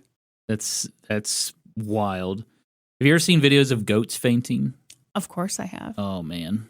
It's hilarious. When they get spooked, they faint. Boy, they faint big time. They go stiff. And they just boom. Yeah, it's great. Man, this is a wild story you're telling me. You ready for some more? Mm-hmm. Another time, HBO was doing a documentary called Private Dicks Exposed, and they ran an ad with an 800 number you could call to see if you wanted to be part of a documentary about penises. And Alan was like, oh, yes, please. And he was like, oh, no, what's he going to do? Well, he was like, I know that all these other dudes who call in are going to have huge penises, and they're going to want to brag about their huge penises, and they're going to try to use this as like a cool thing for themselves. Sure. He's like, I know how I will guarantee that I am in this documentary. And he called up and he's like, I've got the smallest penis in the entire world. And they were like, come on down. Of course, we got to see this. So he shows up, he does the interview, and then they're like, okay, well, will you show us? Will you show us? Everybody else has showed us. Yeah. And he's kind of like, well, I'm sure everybody else has showed you, but, kind of go back and forth. And then finally, Alan looked around kind of at the crew. It's like 25 people there. And he goes, okay, I'll get naked, but only if we can all have group sex afterward. And they were like, ew, no, never mind. And then he didn't have to get naked. This guy's a professional troll. Yeah. Before, like, trolling was even Yeah, a I mean, thing. he is kind of a trailblazer. Yeah.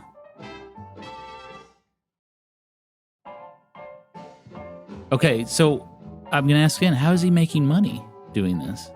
Okay, I'll go ahead and tell you. He's not. This is for passion. He and his wife were never financially comfortable. They had freedom, and that was really important to them. But it's funny, like, all these shows benefited from having him on. Yeah. You know, he was always a headline grabber. That Phil Donahue show, Phil Donahue was pissed when he realized he'd been pranked. But then the ratings for that show were sky high because it was such a news event. Like, all these people fainted. Why did they faint? Oh my God, it's a hoax. Ah. Well, that makes this even, like, wilder that he was doing this. Like, because they were so intricate and detailed and complex, and some of them were pretty complex, and it wasn't for money. It was just to fuck with people. It was never about the money. It was about an opportunity to perform. Yeah. And I think he liked to mess with people. Yeah. I also, I'm not a doctor, but I'm calling it. This man has ADHD out the wazoo. You think so? Yeah, because I have a feeling, or I got the sense that he's the type of guy who does something, gets really good at it, and like, you're getting to the point where maybe you could turn this into something, and he's like, I'm bored, I'm going to do something else. You ready for another one? Yep. In the late 90s, he started an organization called Citizens Against Breastfeeding on the grounds that breastfeeding is incestuous. He once again made This is like going back to his roots. Oh, yeah. He made the rounds on the news, protested the 2000 Democrat National Convention, arguing that the naughty nipple is what's responsible for all that is wrong with the world. Kind of like those naked animals. Right. In one news interview, he claimed that mothers are getting erotic experiences by breastfeeding. He said that he had interviewed hundreds of breastfeeding mothers and that after about 2 hours of interrogation, those ladies had admitted that they'd had erotic feelings while breastfeeding. So all just made up stats. All completely made up. And people bought it? Oh, absolutely. Man.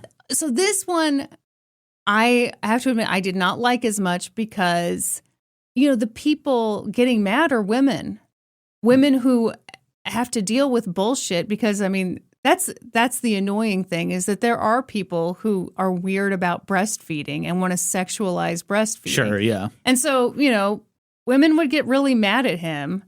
And, oh, God, that's the one where I'm like, I want to reach through the screen and be like, he's just a troll.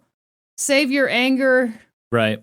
But maybe there's a lesson there for all of us that we don't have to take. You're thinking someone's an asshole. Maybe just don't take them seriously. Mm-hmm. But that could be a dangerous thing to do. No. I remember at one of my old jobs, we moved to like a new area of the building, and there was a room near our little cubicle section. Yes. And I'd be working, and I would always hear like a baby crying. Someone left their baby unattended. And I remember I went to my coworkers, and I was just like, whose baby is that? Like, there's some baby crying in that other room. And my coworker had to explain to me that was the breastfeeding room, and that is a way for mothers to help them pump milk. You were an innocent young boy, Norm. I was like, really? Does that work? Well, yeah. Well, that's what I said at the time. I was like, what? Really? And then you said, you know what? This seems incestuous. I'm not on board. I said, that is disgusting. And by the way, did you see that squirrel outside? Completely naked. A lot of bad shit going on around I am here. horrified and turned on. After so many decades of pulling off hoaxes, Esquire magazine reached out to Alan about doing a profile on him. But at some point, they must have decided that it'd be way funnier if instead of doing a profile, they worked with him on a fake article for their April Fool's issue. Seems appropriate. They ran it as if it was a real story, and I love it. So here's the gist of it. The story is, Alan posed as an eccentric Texas millionaire named Erwin Lieba. And if there's one thing you need to know about Erwin, it's that he hates fat people. In fact, Erwin hates fat people so much that he proposes that the federal government create weigh-in stations for every American citizen. And every year we all get weighed. And if you need to pay the fat tax, then that's what you got to do. He argued that this would be the perfect way to get rid of the deficit and get everyone skinny. Because to quote Erwin, it's economics 101. The only thing people hate more than being fat is taxes. So this character believes a way to get people to lose weight is to force them to pay taxes if they're overweight. Yep. And also it fixes the deficit. Bing, bang, boom. Great idea. Now. Fantastic. What I love about this is the journalist wrote about the irony, which is that Erwin/Alan is not a particularly fit guy. Okay, I was going to ask. This is my favorite part. Yeah. He is fat himself. Yeah. So the journalist wrote about how he'd purposely set up their interview at a McDonald's just to get Erwin riled up because, this is such a passionate issue for him. Okay, I would like to read to you directly from that article. Okay.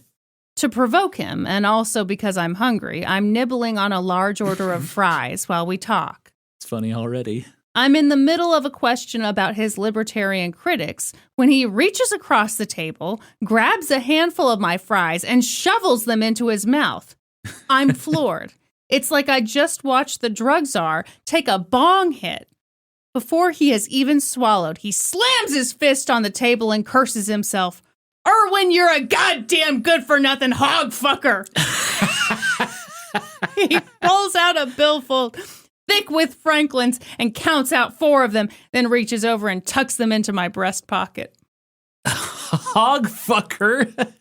So the idea is that Erwin is basically this self-hating guy who, loves to eat. And he's created this system for himself whenever he eats an unhealthy food, he has to pay a ton of money. And that's what he thinks the rest of the American public should be forced to do. Yeah. So, it's so funny. And once again, I think, he's playing on people's fat phobia. He's playing on gullibility. A ton of people fell for this prank. And a lot of weirdos were like, yeah, it's a good idea, actually. Yeah, of course, yeah. And apparently Esquire was like inundated with phone calls from bodybuilders who were really pissed off that this plan that Irwin had would involve the BMI. The BMI, yeah. And they're like, hey, no, we're really buff. You got to rethink the formula. And Esquire's like, dude, this isn't real. Yeah, I've got a big buff friend who always complains about BMI. According to BMI, I'm morbidly obese. Yeah, calm down, buddy. Yeah. But then the Washington Post, like a turd in the punch bowl, just ruins the party by announcing that they had looked into it. Because it was such a big story. Yeah, and it's a hoax. I love that Esquire did that, though. Oh, it was so funny. But yeah, so as we've already talked about, this did not make him much money. He and Jean ended up losing their home at one point. Oh, man. That sucks. I wish there was a way. See, this is why, Patreon. Imagine if he had a Patreon. Oh, if he had a Patreon, you can vote on my next prank. Well, and he did have some donors who backed him, and he wrote a couple books about himself, and he did the mockumentaries, but I just don't think it was ever quite enough. But it was funny to look at some of the analysis. So his daughter did a documentary about him called Abel Raises Cain. And one of the journalists who had been fooled by him was interviewed for it. And he kind of described what Alan does as like intellectual graffiti, in that it's like graffiti in that, yes, graffiti is art, but the establishment doesn't like graffiti, but they have to accept that it's art. Right. And he's like, Alan Abel's pranks and hoaxes on the media, it's kind of the same way. It's intellectual graffiti. And yes, some of us hate it, but it's art. It is. Creativity. Yeah, it's super creative. Super creative. It was his opportunity to perform and his opportunity to teach some lessons. And I'd like to close with a lesson that he taught us in death. So several years ago, Universal Pictures reached out about wanting to do a movie based on his life. And, they wanted to buy the rights. Yeah. And, Alan was interested in the opportunity, so he flew out there for the meeting, and he ended up in an elevator with two of the attorneys for Universal. But they didn't know who he was. So they're just talking, and Alan realized that they were talking about him. And they were joking that they should just wait until he dies so that they could buy his life story for next to nothing. Oh. And not long after that meeting, Alan Abel died. Damn. His obituary ran in the New York Times. It was reported that Alan died of a heart attack while he was scouting locations for a horror movie. The name of that horror movie was, Who's Going to Bite Your Neck, Dear, When All of My Teeth Are Gone? Did he write this obituary? He wasn't dead. Oh, what?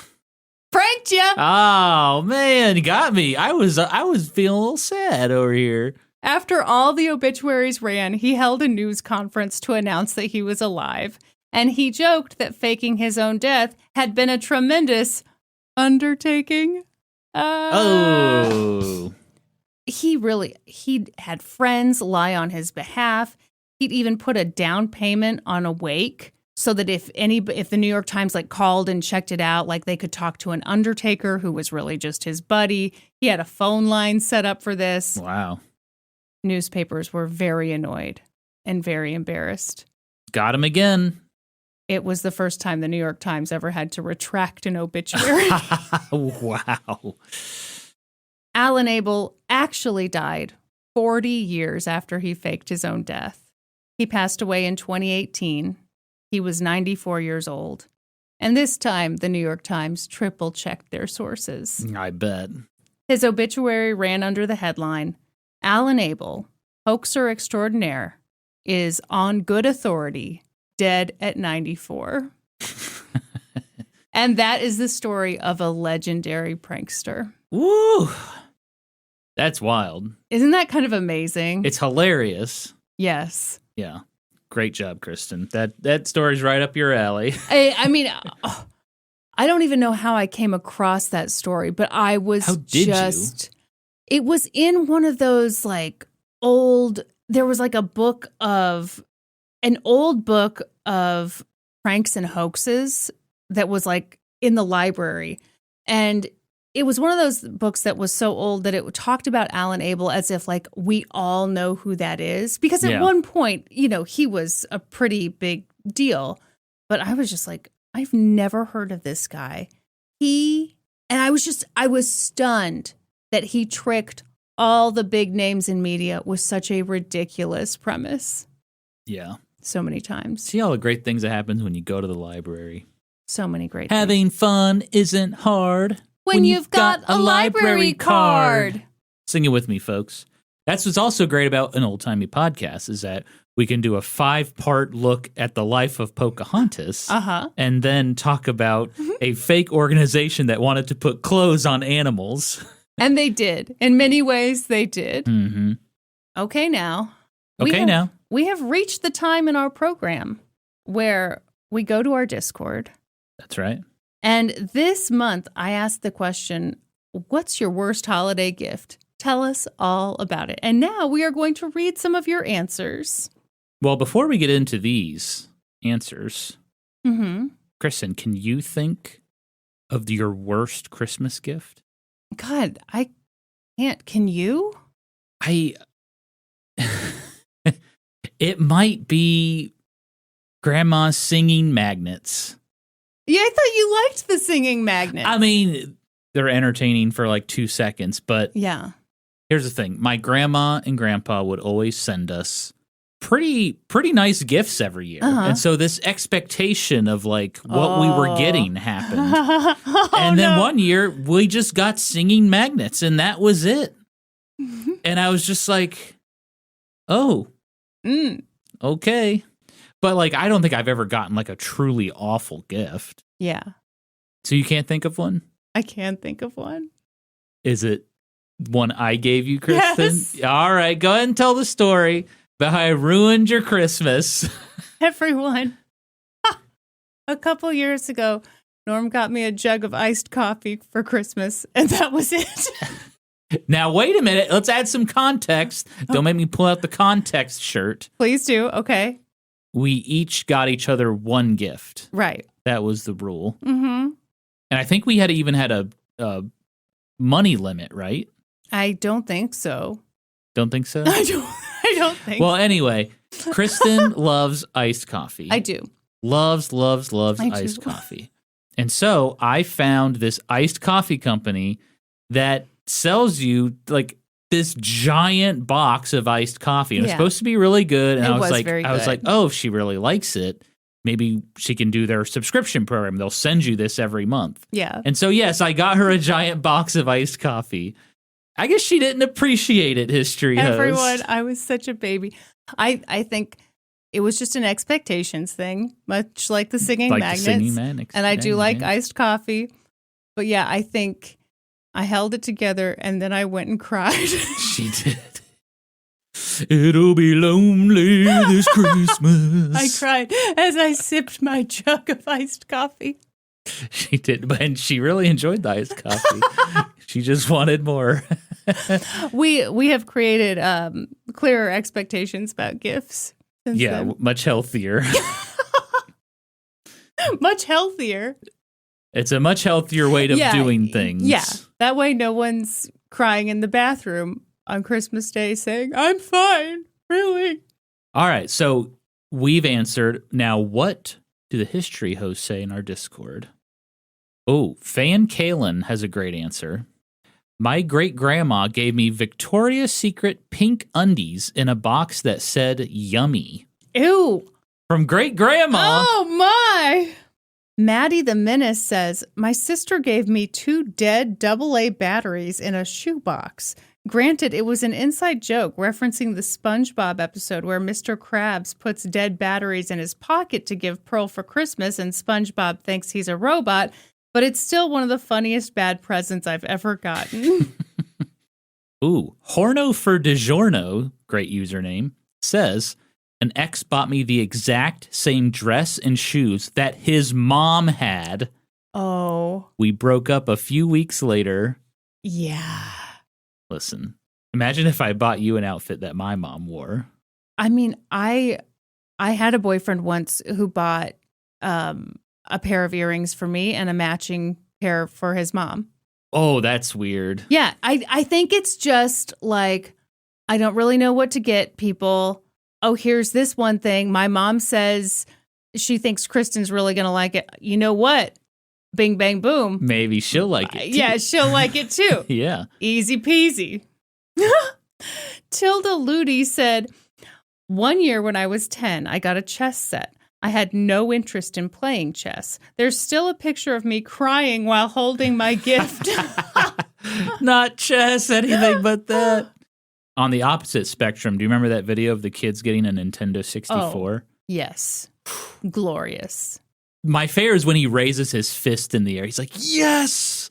Well, you remember that feeling as a kid? Yeah. Yeah, I mean, when you got I would have loved a Nintendo 64. Yeah. That would have been very special. Potential future topic says, I was born on Christmas morning and my mom once gave me a card that said I was one of the best gifts she's ever gotten. One of the best? Thanks, Mom. That's all you got? Damn. What? Hopped up on Earl Grey said I had put on some pounds over COVID, who among us didn't, and my ex-girlfriend gave me a scale for Christmas. Oh, you can't do that. Off. No.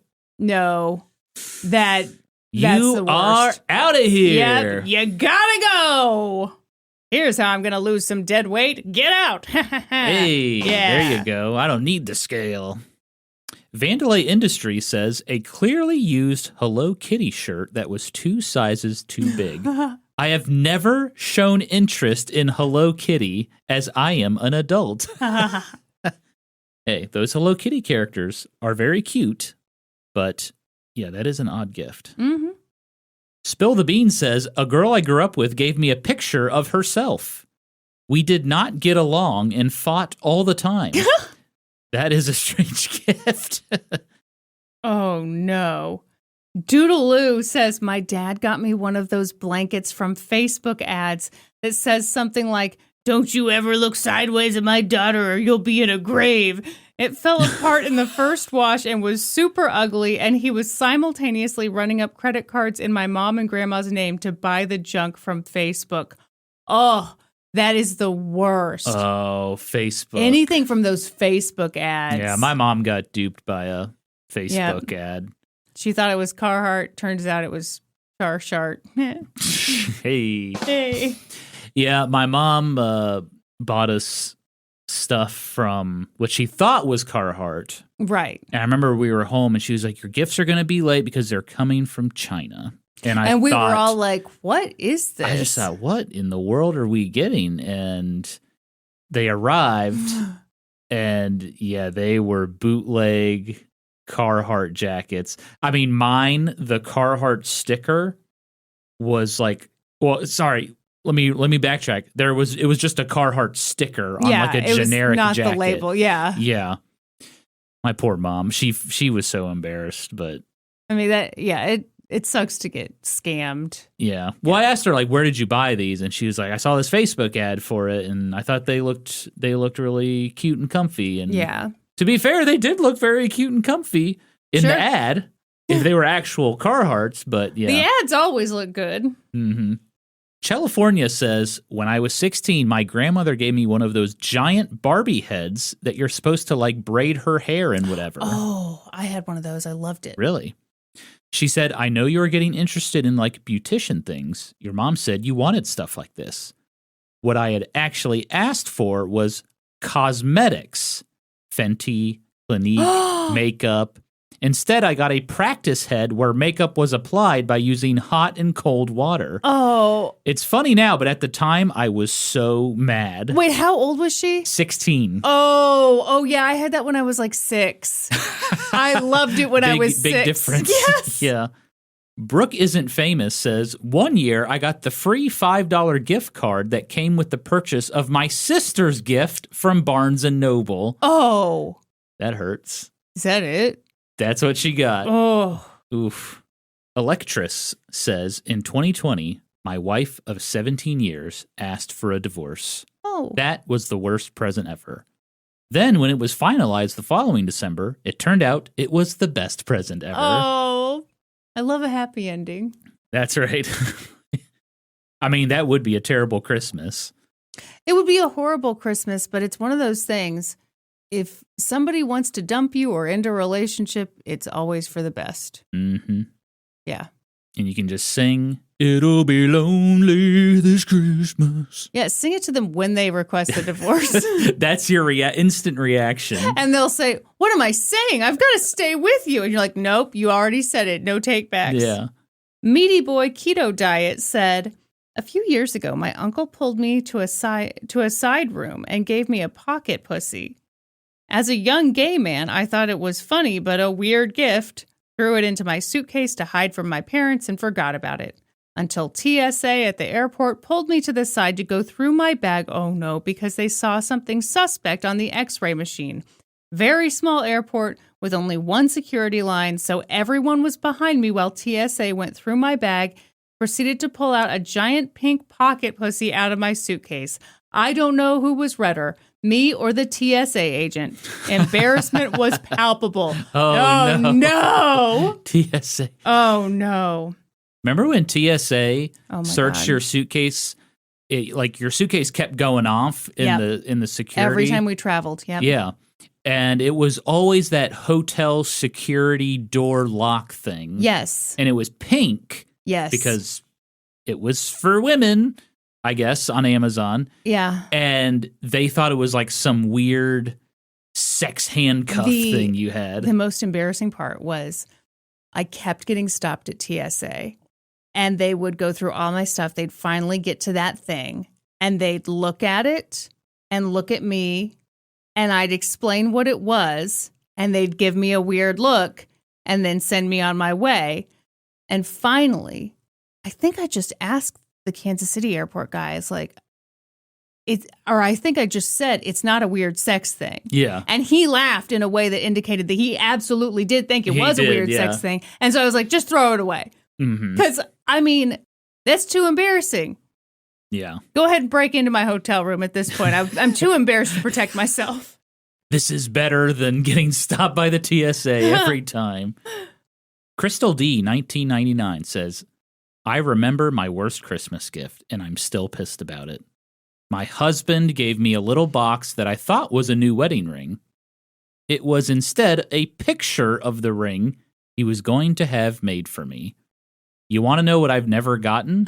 It was at least 10 years ago. Oh, that sucks. Ooh, yep. I would be every morning, hey, where's that ring? No, every damn morning. Because it's like, because you know. He never intended to actually get that ring made? I mean, if it's a picture of what you're getting, it's one thing if it's a dog and here's the picture of the dog. I couldn't put it under the tree. Sure, that makes sense. I don't know, but like a ring. You're saying that ring should have been in that box in the first place. It should have been in the box. Or there should have been sorry, there was a delay. You're getting it on this date. But just a picture of it? Oh, no. What? Mira Ferris says, my mom sent me a present with perishable food 3 to 4 months late. Oh. I got moldy bagels. Oh, no. In addition to food that contained milk, which she knew I could not eat. Oh. Moldy bagels. I would love to know the thought process of shipping milk. Oh, Lornovich says, a teeth whitening kit, ... It was slanderous. Oh, well, your sister Kyla asked for a teeth whitening kit I asked for her what she wanted, and she said, I want a teeth whitening kit. I was like, are you sure? And also, do you want something else? Because that's like $20. It's a pretty simple gift, yeah. But as long as someone's requesting it, all right. Sardino883. My mother consistently gives me peanut butter Santas in my stocking. I am deathly allergic to peanut butter. Oh my God. Merry Christmas, daughter. You get death. What the hell? Ooh. That's pretty thoughtless. I think it's time to sit down with mom and have a little talk. Yeah. No more peanut butter Santas. I'm sure In fact, mom, knows. maybe just don't give me any gifts. I'd rather avoid death. Thank you very Mom, much. give me the char fart. I'll take the char fart any from the day. Facebook ad. That's right. By the way, I just thought of our fake organization that will make us famous. Okay. I think we try and make pig butter a real thing. Gross. We have a monthly pig butter subscription. We'll send you a new flavor every month. We joked about this, but what if we pitched it as like, we're serious? We have finally developed pig butter. What if we go on Shark Tank? Yes. And pitch it serious to Mark as Cuban. We can be. Yes. Mm-hmm. I think that would be really funny to scam that show. Yeah. What's that guy's name? Kevin Leary? Kevin O'Leary? Kevin O'Leary. Uh-huh. It's like this is fascinating. What are your margins? What's your profit on each stick of butter? We say, well, we have some samples here we'd like you to try. They vomit. And we'll just take normal butter and add like whipped cream to it or something. No, I don't want it to taste good. Oh, okay. Well, we're going to have to workshop this a little bit. I can tell you right now. Okay. All right. Let's wrap it up. All right. Thank you all for being patrons. Thank you very much for this holiday bonus episode. We're coming to the end of the year. Thank you for all your support this year. We launched the podcast this year, so isn't that wild? It's been an exciting year. Yeah. And next year, we're going to podcast even harder. Even harder. Mm-hmm. Well, Kristin, you know what they say about history hoes. We always cite our sources. That's right. For this episode, I got my information from the documentary Abel Raises Cain, the album Inside Cinna, as well as reporting from the Harvard Crimson, the New York Times, NPR, Esquire, and Mental Floss. That's all for this episode. Thank you for listening to an old-timey podcast. Please give us a 5-star review wherever you listen to podcasts. And while you're at it, subscribe. Support us on Patreon, which you already do. Follow us on Instagram and Facebook and TikTok at Old Timey Podcast. Join the Reddit community, r/Old Timey Podcast. And follow us individually on Instagram. I'm at Kristin Pitts Caruso. He's at Gaming Historian. And until next time, toodaloo, a-ta-ta, and cheerio! Goodbye. Bye.